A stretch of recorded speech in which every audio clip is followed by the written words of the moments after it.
En Inde, 30 ans après la tragédie de Bhopal, les victimes réclament toujours justice. Des centaines de personnes ont manifesté et brûlé des effigies représentant Dow Chemicals pour marquer la 3e décennie de cette catastrophe industrielle la plus meurtrière au monde.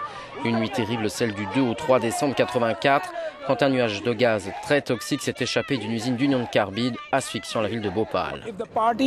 Si les partis responsables de cette catastrophe qui se poursuit reconnaissent et acceptent leur rôle quant à la persistance des souffrances humaines ici, si elles rectifient le tir, alors il est possible que cette catastrophe puisse prendre fin dans cette 4e décennie, estime le fondateur du groupe d'information et d'action de Bhopal. Cet accident a directement provoqué la mort de 3500 personnes. 25 000 habitants sont également décédés dans les années qui ont suivi la catastrophe, selon plusieurs estimations. Cette femme est une survivante. Il y avait une telle sensation, forte, de brûlure dans les yeux, que la fumée, c'était comme si quelqu'un vous avait mis des piments rouges dans les yeux, dit-elle. On respirait très difficilement. Tout nous brûlait, les mains, les pieds, tout.